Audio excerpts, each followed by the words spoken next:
When I was in primary school, I was using the cubicle in the bathroom, and some of the other students there climbed over to look at me while I was on the toilet. And that's an experience that it's one of those things that I feel like has stuck with me as I got older, because I always had this problem going forward with using public toilets, or just toilets in general. There's people when there is anyone to go for a number two, and it was something that I struggled with. It's caused me issues when I was growing up. So, for instance, when I was in secondary school, there was no way I was going to use any of the bathrooms there. No way. So what I would actually do was I'd hold it in all day, and it just caused me so much pain. Like, I'd be walking home and it would just be like, I'd literally be like hunched over like this because it would hurt so much, and I'd walk forward a bit, and then suddenly I'd be in so much pain I'd have to stand still while it passed. Instead of just going to the bathroom, just held it in. It's the wrong thing to do. But it was where I had that experience when I was younger that had actually made me feel that way. And then when I was, how old was I? I'm not really sure, maybe like early teens. I went on holiday. My dad took me on holiday to Amsterdam. And while I enjoyed going on holiday, we stayed on a campsite. And when you go into the campsite, say you need the bathroom, it's just this block of toilets. And those block of toilets would be like 8 people all going for a crap all at the same time. And I don't think I even tried to go to the bathroom. I walked in, I saw everyone in there, and I was just like, I'm out of here. And we were on holiday for, I'd say, 4 days, and I didn't go a single time. I held it in until I got back to the UK. And if you think about it, that's kind of ridiculous, isn't it? So that really short experience when I was in primary school of people climbing over and looking at me while I was on the toilet has affected me for the rest of my life, because now I seek to avoid using any public bathrooms. If I need a number two, I really find it hard to open up, let's say. So I just thought I just wanted to bring that up, really, to say that these experiences that you have, they do affect you, and it's basically like a little bit of trauma. That it was a small childhood trauma that has caused me to have these issues. And I just felt like talking about it, really. And something I get a lot these days is I get quite a lot of anxiety. And I've got quite a bit of experience with it now.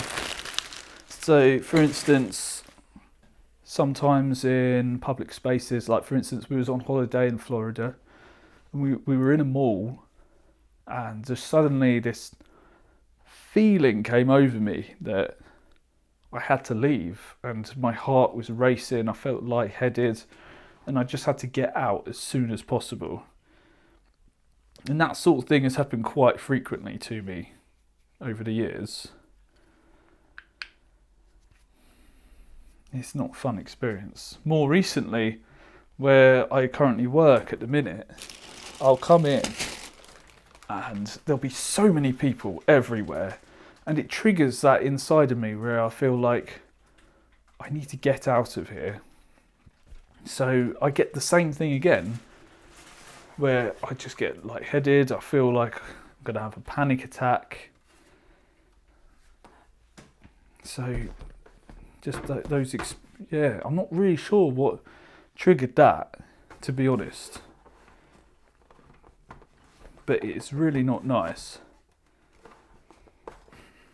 Another time, probably the first time I remember actually having a panic attack was, so I was on my own.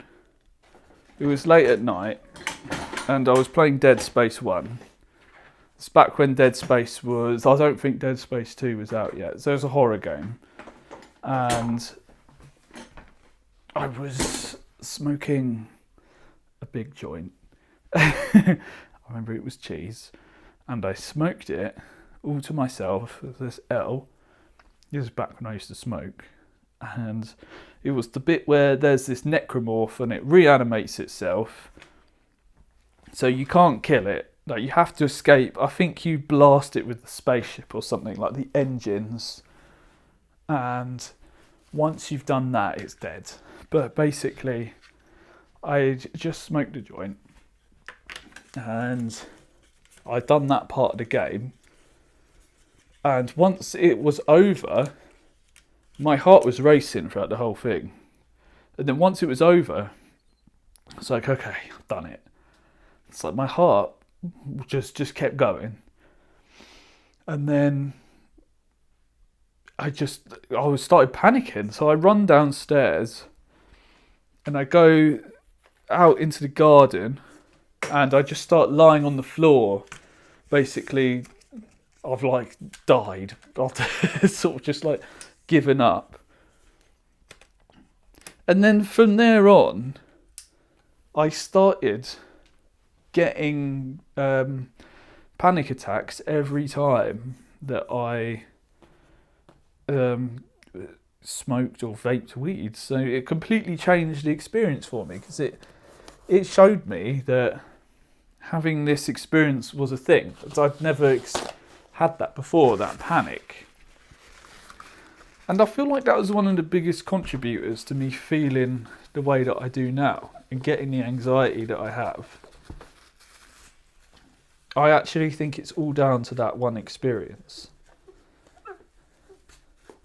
So again, it's just like one small experience can just change the whole sort of, not trajectory, but your mindset on your life. And I saw this poster the other day where it said, I can't remember how many seconds. It said how many seconds you have in the day. Let's just say 20,000 seconds, because I can't remember the number. And then it said, if someone annoys you for 10 seconds, do you really want to let that 10 seconds affect the rest, the 19,990 seconds that you've got left in a day? And then that's where I started thinking about how I've let these experiences that I've had affect a lot more than just one day's worth of seconds. It's affected years, especially going to the public toilet sort of stuff. That's affected me for more than half my life. So it's interesting to think back to, really. I'm curious if any of you have got any of those sort of experiences, because I do think it's changed, how I am as a person. It's changed how I see things, how I react. I'm quite prone to anxiety.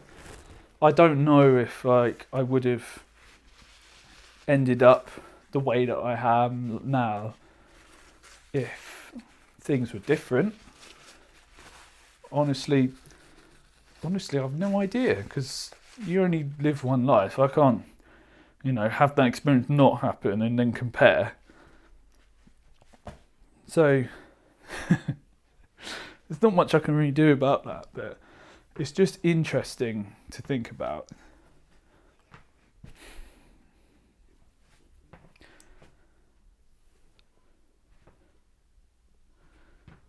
This looks pretty cool. Yeah, it's interesting to think about. So I just wanted to share those messages that I had, thinking about how those small things affect you, how they play out to be larger things later in life. And really, I just want to see how you feel. Have any experiences like that happen to you? And have those things affected you now? And really what I'm sort of getting to is, I think talking about these things can help, not so much heal it, but let you come to terms with the way that you're thinking. And then you can start trying to look at things a bit differently. Try and take a different approach to things. Maybe just think about how, yes, those things did affect you. Yes, they did cause you trauma. But now you can start to do something about it, because it doesn't mean you're always going to be like this. It might take time to heal, and I still struggle with using public bathrooms. If someone walks in, I seal right up, but I can't go. So yeah, it's a constant journey, and I am struggling with my anxiety, but I'd say on the whole I'm starting to get a bit better at it. I like to think anyway. So yeah, that's about it. Thanks for listening.